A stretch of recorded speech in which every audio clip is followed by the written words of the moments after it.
Hello everyone, welcome to Neso school. हमने class 10th history के second chapter nationalism in India के सारे ही topics complete कर लिए हैं और अब हम तैयार हैं बुक एक्सरसाइजेस को सॉल्व करने के लिए।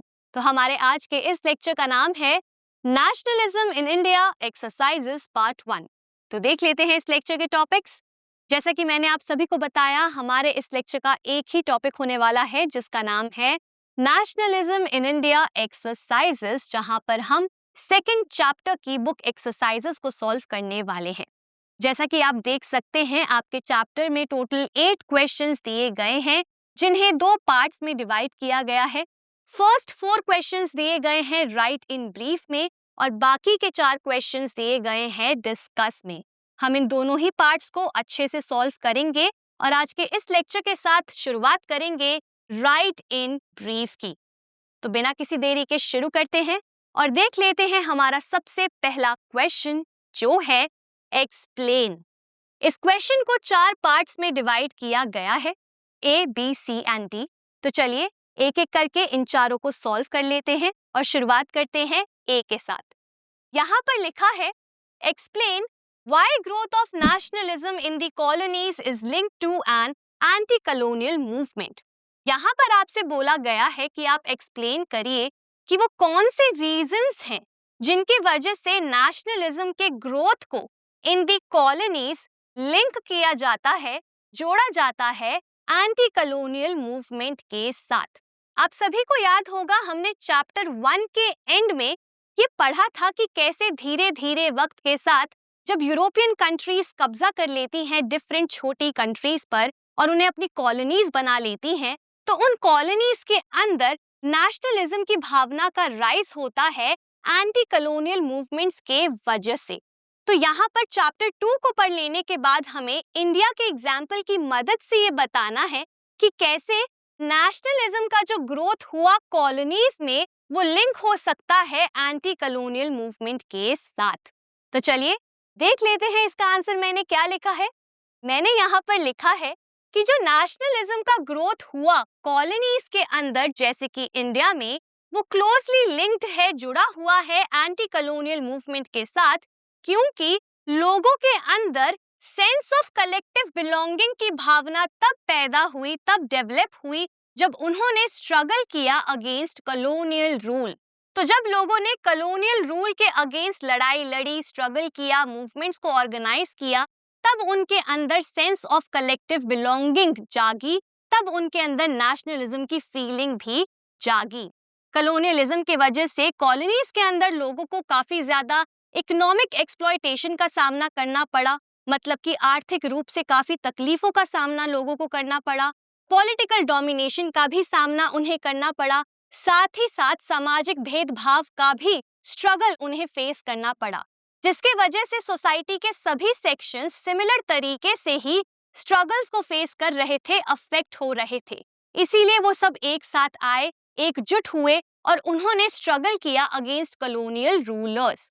इसके बाद मैंने लिखा है कि जब लोगों ने ऑपरेशन को एक्सपीरियंस किया, मतलब कि जब लोगों को दबाया गया, उनकी फ्रीडम, उनकी आज़ादी उनसे छीनी गई, उनको इनजस्टिस का, मतलब कि अन्याय का सामना जब करना पड़ा, उसे एक्सपीरियंस करना पड़ा, तो उसके बाद लोगों को ये एहसास हुआ कि हमारी प्रॉब्लम्स की एक ही जड़ है, एक ही कॉमन कॉज है, और वो है फॉरेन रूल, मतलब कि ब्रिटिश रूल। यानी कि हम सभी प्रॉब्लम्स को फेस कर रहे हैं और उन सभी प्रॉब्लम्स के पीछे रीजन क्या है? फॉरेन रूल, मतलब कि फॉरेन कंट्रोल। इसीलिए सभी पेजेंट्स, वर्कर्स, मतलब कि किसान, सभी मजदूर, सभी ट्राइबल्स, मिडिल क्लास के लोग साथ में आए, यूनाइट हुए और उन्होंने कॉलोनियल पावर्स के अगेंस्ट लड़ाई लड़ी, जिसके बारे में हमने इंडिया में भी अच्छे से समझा कि कैसे हमारे देश में भी डिफरेंट मूवमेंट्स में अलग अलग सोशल ग्रुप्स ने एक्टिवली हिस्सा लिया, पार्टिसिपेट किया, क्योंकि उन्हें ये रियलाइज हुआ कि एक ही कॉमन कॉज है हमारी प्रॉब्लम्स के पीछे और वो है ब्रिटिश रूल।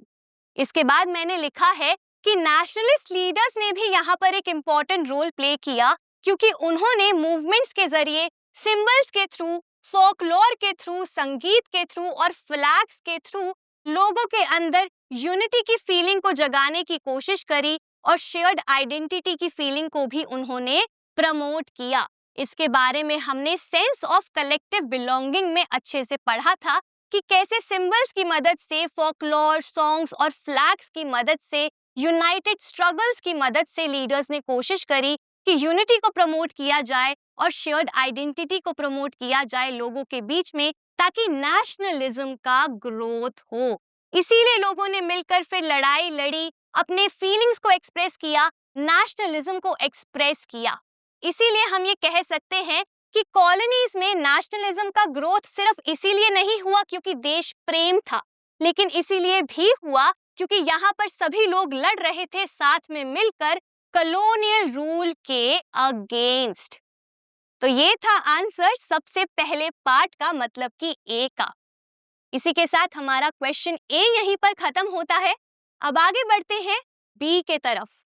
यहाँ पर लिखा है, explain how the first world war helped in the growth of the national movement in India. ये बहुत ही आसान सवाल है, बहुत ही इजी क्वेश्चन है, इसके बारे में हमने अच्छे से पढ़ा है। यहाँ पर आपसे बोला गया है कि आप एक्सप्लेन करिए कि कैसे फर्स्ट वर्ल्ड वॉर के वजह से national movement in India grow हुआ। मतलब किन रीजंस के वजह से फर्स्ट वर्ल्ड वॉर के वजह से हमारे देश के अंदर नेशनल मूवमेंट स्ट्रॉन्ग हुआ, उसका ग्रोथ हुआ। हमने इसके बारे में काफी अच्छे से ऑलरेडी पढ़ रखा है, तो चलिए देख लेते हैं मैंने यहाँ पर क्या आंसर लिखा है। मैंने यहाँ पर लिखा है कि फर्स्ट वर्ल्ड वॉर के वजह से ऐसी कंडीशंस हमारे देश में पैदा हुई, क्रिएट हुई, जिसके वजह से इंडियन नेशनल मूवमेंट काफी ज्यादा स्ट्रॉन्ग हुआ, स्ट्रेंथन हुआ। सबसे पहला यहाँ पे क्या रीजन था? सबसे पहला रीजन या सबसे पहली ऐसी कंडीशन थी इकोनॉमिक इम्पैक्ट। हमने पढ़ा था कि कैसे हमारे देश के लोगों को आर्थिक रूप से काफी ज्यादा परेशानियों का, चैलेंजेस का सामना करना पड़ा था फर्स्ट वर्ल्ड वॉर के वजह से, जिसके बाद लोग काफी ज्यादा गुस्से में आ चुके थे। तो यही सबसे पहला रीजन है। यहाँ पर मैंने लिखा है कि वॉर के वजह से काफी ज्यादा डिफेंस एक्सपेंडिचर इंक्रीज हो गया था। डिफेंस के ऊपर जो खर्चा किया जाता था वो काफी ज्यादा बढ़ गया था, जिसके वजह से वॉर लोन्स को बढ़ा दिया गया था, कस्टम ड्यूटीज को बढ़ा दिया गया था और इनकम टैक्स को भी इंट्रोड्यूस कर दिया गया था हमारे देश के अंदर, जिसके वजह से लोगों के ऊपर बर्डन, बोझ काफी ज्यादा बढ़ गया था। इसी के साथ साथ 1913 और 1918 के बीच में हमारे देश में वॉर के वजह से महंगाई भी बहुत ज्यादा बढ़ गई थी, प्राइसेस डबल हो गए थे, जिसके कारण कॉमन लोगों को काफी ज्यादा हार्डशिप का सामना करना पड़ रहा था। और इसी इकोनॉमिक इम्पैक्ट के वजह से, डिस्ट्रेस के वजह से रिजेंटमेंट बढ़ चुका था अगेंस्ट ब्रिटिश रूल। मतलब कि हमारे देश में लोग काफी ज्यादा गुस्से में आ गए थे, ब्रिटिश रूलर्स के अगेंस्ट हो चुके थे। ठीक है, तो ये था सबसे पहला रीजन या सबसे पहली ऐसी कंडीशन। दूसरा रीजन था फोर्स्ड रिक्रूटमेंट, मतलब कि जबरदस्ती हमारे देश के अंदर इंडियंस को भर्ती किया जा रहा था आर्मी में। किसकी आर्मी में? ब्रिटिशर्स की आर्मी में, वॉर को लड़ने के लिए। और इसके वजह से लोग काफी ज्यादा गुस्सा हो गए थे, काफी ज्यादा निराश भी हो चुके थे, नाराज भी हो चुके थे ब्रिटिशर्स से, स्पेशली रूरल एरियाज के लोग, क्योंकि वहां से आसानी से इंडियंस को जबरदस्ती फोर्सफुली रिक्रूट किया जा रहा था वॉर के लिए आर्मी में। तो ये बना दूसरा रीजन। थर्ड रीजन था क्रॉप फेलियर्स एंड फेमाइन। हमने पढ़ा था कि कैसे हमारे देश में 1918 टू 1919 के बीच और 1920 टू 21 के बीच में क्रॉप फेलियर्स हो गए थे, फसल खराब हो गई थी, जिसके वजह से फेमाइन आ गया था हमारे देश में, अकाल आ गया था।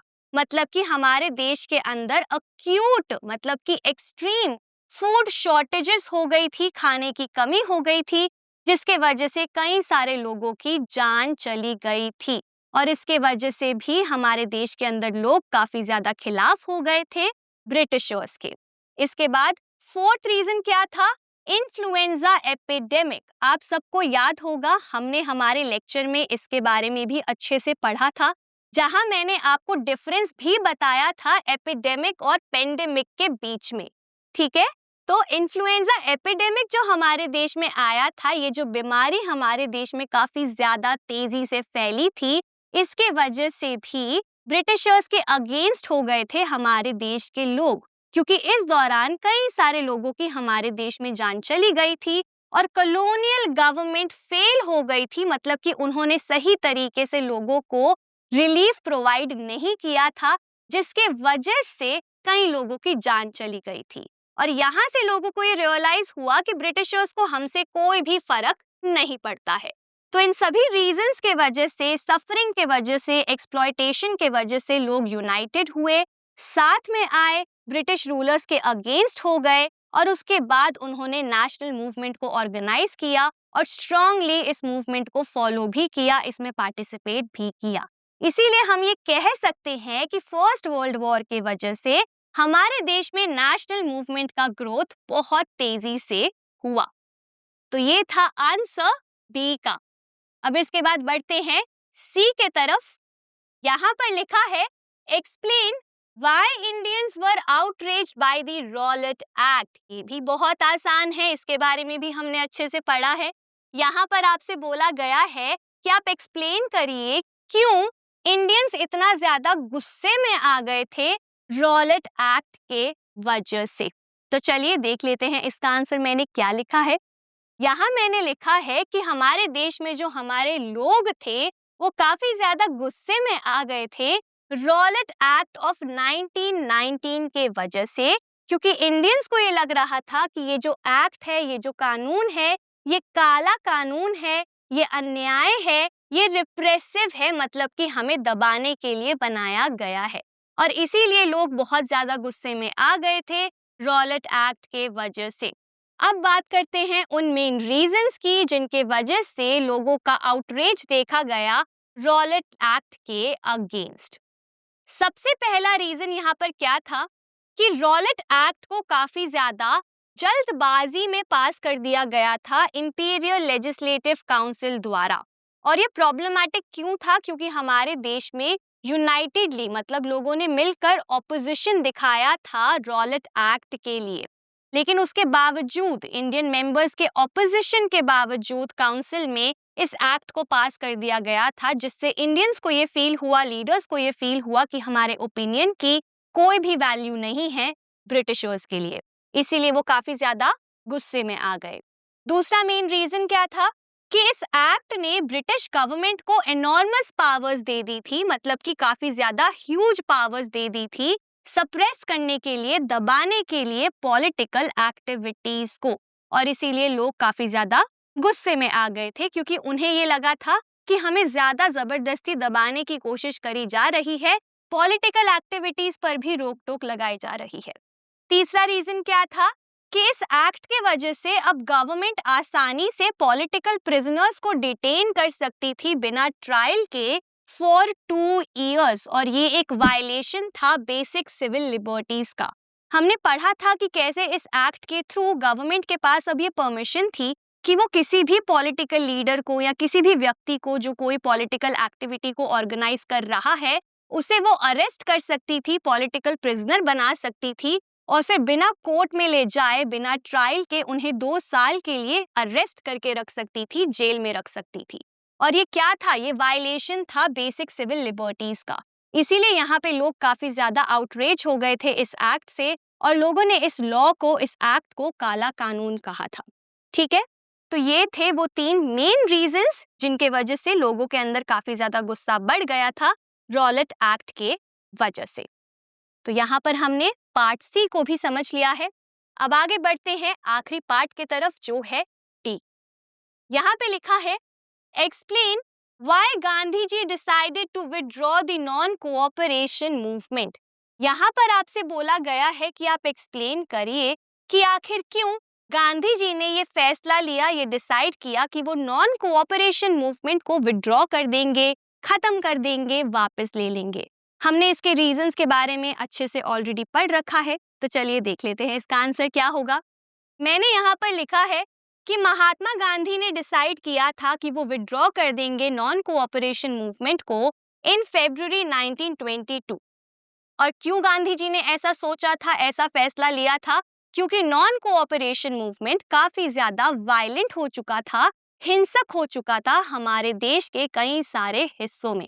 अब इसी बात को जस्टिफाई करने के लिए मैंने यहाँ पर एक एग्जाम्पल भी दिया है, जिसका इस्तेमाल आप अपने एग्जाम में भी कर सकते हैं। और वो एग्जाम्पल है किसका? चौरी चौरा इंसिडेंट का। तो मैंने यहाँ पर लिखा है कि जो इमीडिएट कॉज था, मतलब कि जो ऐसा रीजन था जिसके वजह से तुरंत महात्मा गांधी ने ये फैसला लिया कि वो विड्रॉ कर देंगे इस मूवमेंट को, वो था चौरी चौरा इंसिडेंट, जो कि 1922 में हुआ था उत्तर प्रदेश के गोरखपुर में। यहाँ पर क्या हुआ था? एक पीसफुल डेमोन्स्ट्रेशन चल रहा था, पीसफुल प्रोटेस्ट चल रहा था बाजार के अंदर, लेकिन फिर वो वायलेंट हो गया था क्योंकि पुलिस आ गई थी और पुलिस ने अटैक कर दिया था, फायरिंग कर दी थी लोगों के ऊपर, जिसके वजह से वायलेंट क्लैश हो गया था, झगड़ा हो गया था पुलिस और लोगों के बीच में और लोगों की जान चली गई थी। ठीक है, तो इसी इंसिडेंट के वजह से महात्मा गांधी ने ये डिसाइड किया कि वो इस मूवमेंट को विड्रॉ कर देंगे। गांधी जी को ये फील हुआ कि वायलेंस उनके मूवमेंट के स्पिरिट के खिलाफ है, मूवमेंट की सोल के खिलाफ है, क्योंकि गांधी जी नॉन वायलेंस को सपोर्ट करते थे। ठीक है, तो इसीलिए गांधी जी यहाँ पर इस मूवमेंट को विड्रॉ कर देते हैं और ये कहते हैं कि हमें सत्याग्रही को और अच्छे से ट्रेनिंग देनी होगी, उन्हें प्रॉपरली ट्रेन करना होगा, इससे पहले हम कोई दूसरा मास स्ट्रगल ऑर्गेनाइज करें। अब यहाँ पर प्रॉपरली ट्रेन का क्या मतलब है, कौन सी ट्रेनिंग देने की बात महात्मा गांधी ने करी थी, इसके बारे में डिटेल में हमने हमारे लेक्चर में बात करी है। तो ये था आंसर डी का। इसी के साथ हमारा क्वेश्चन नंबर 1 यहीं पे कंप्लीट होता है। अब आगे बढ़ते हैं क्वेश्चन 2 के तरफ। यहाँ पे लिखा है what is meant by the idea of satyagraha. यहाँ पर आपसे सिंपली पूछा गया है कि सत्याग्रह के आइडिया का मतलब क्या है। आप सभी को याद होगा, हमने आइडिया ऑफ सत्याग्रह के लेक्चर में डिटेल में समझा था सत्याग्रह के आइडिया के बारे में, और ये भी पढ़ा था कि कैसे महात्मा गांधी ने हमारे देश में अलग अलग प्लेसेस में सत्याग्रह मूवमेंट को भी ऑर्गेनाइज किया था। तो चलिए देख लेते हैं इसका आंसर क्या होगा। मैंने यहाँ पर लिखा है कि महात्मा गांधी ने सबसे पहले सत्याग्रह को ऑर्गेनाइज किया था रेसिस्ट रिजीम के अगेंस्ट इन साउथ अफ्रीका, और महात्मा गांधी ने सत्याग्रह को एक न्यू मेथड के तरह डेवलप किया था, एक नोवेल मेथड के तरह डेवलप किया था मास एजिटेशन के लिए, मतलब कि मास मूवमेंट के लिए। अब बात करते हैं कि आइडिया ऑफ सत्याग्रह क्या है। सत्याग्रह का आइडिया इस बात पर एम्फसाइज करता है, इस बात पर जोर देता है कि सच्चाई में, ट्रूथ में बहुत ज्यादा पावर होती है, बहुत ज्यादा शक्ति होती है, इसीलिए हमें हमेशा सच बोलना चाहिए, सच्चाई की राह पर चलना चाहिए और ट्रूथ को हमेशा हमें ढूंढना चाहिए। सत्याग्रह का आइडिया ये भी सजेस्ट करता है कि अगर आपका कॉज ट्रू है, अगर आपकी प्रॉब्लम सच्ची है, अगर आपकी बात सच्ची है, आप सच्चे हैं, और अगर आप स्ट्रगल कर रहे हैं इनजस्टिस के अगेंस्ट, अन्याय के अगेंस्ट, ट्रूथ के साथ, तो आपको फिजिकल फोर्स की जरूरत नहीं है फाइट करने के लिए अपने ऑप्रेसर के अगेंस्ट। आप बिना वेंजेंस के, मतलब कि बिना बदला लिए, बिना गुस्सा दिखाए भी विन कर सकते हैं, जीत सकते हैं अपनी बैटल्स को नॉन वायलेंस के थ्रू। कैसे नॉन वायलेंस के through? By appealing to the conscience of the oppressor, मतलब कि आप मन परिवर्तन कर सकते हैं अपने ऑप्रेसर का, उनसे अपील कर सकते हैं, उन्हें मना सकते हैं, उन्हें कन्विंस कर सकते हैं नॉन वायलेंट तरीकों से और बैटल को जीत सकते हैं। यहाँ पर इस आइडिया में ये माना जाता है कि आपको ऑप्रेसर को मनाना है कि वो सच को खुद से देखे। आप फोर्स नहीं कर सकते हैं किसी को कि वो आपके सच को एक्सेप्ट करें, आपकी बात को एक्सेप्ट करें फोर्सफुली। आपको सामने वाले का मन परिवर्तन करना होगा, उसे मनाना होगा कि वो खुद से सच्चाई को ढूंढे, खुद से सच्चाई को देखे, आपके ट्रूथ को एक्सेप्ट करें। और जब आप ऐसा कर लेंगे तो आप बैटल को जीत जाएंगे। महात्मा गांधी का यहाँ पर ये मानना था कि अगर आप सच्चाई की राह पर चलेंगे तो ट्रूथ का हमेशा ही विन होगा, मतलब कि सच्चाई की हमेशा जीत होगी।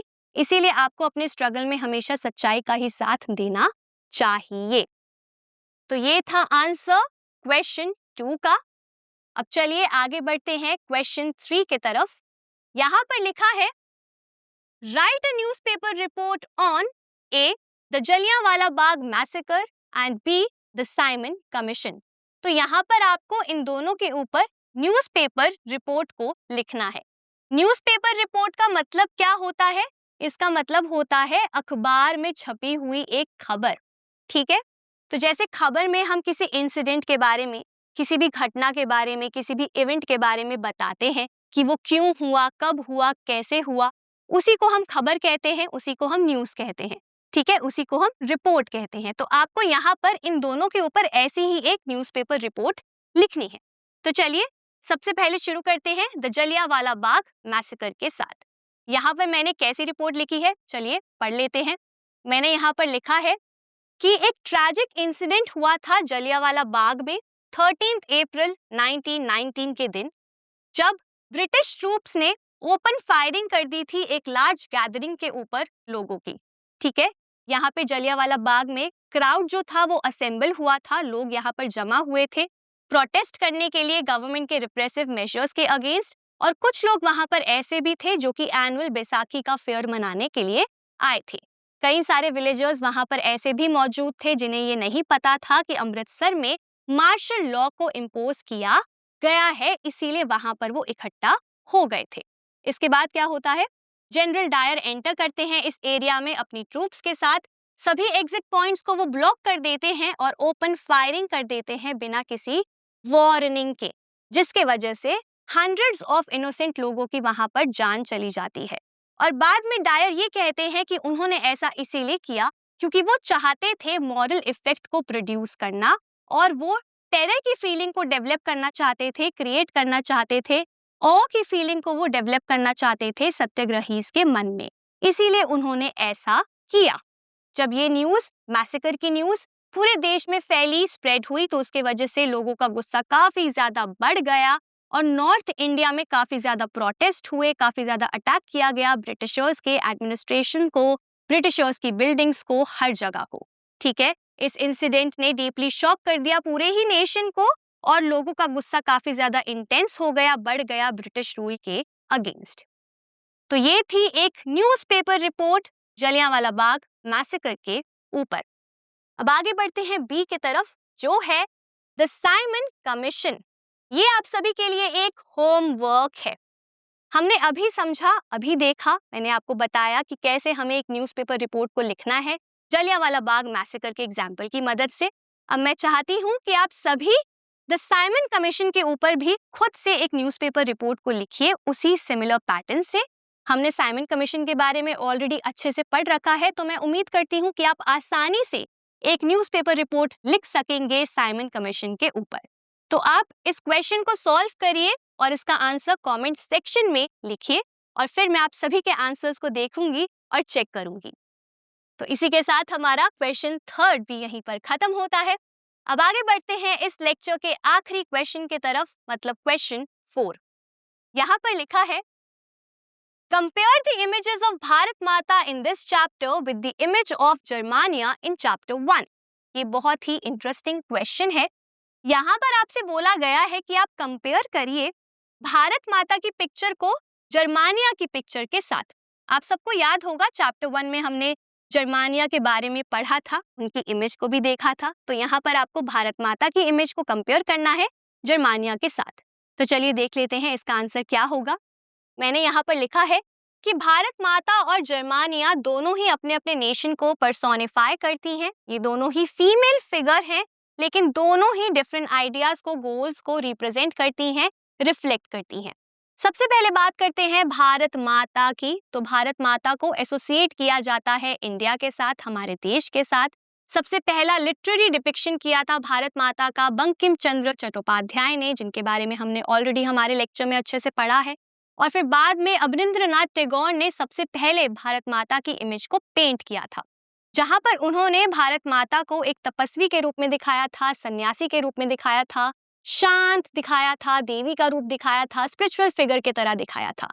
लेकिन फिर वक्त के साथ साथ भारत माता को डिफरेंट फॉर्म्स में दिखाया गया, डिफरेंट गोल्स के लिए, डिफरेंट आइडियाज को प्रमोट करने के लिए।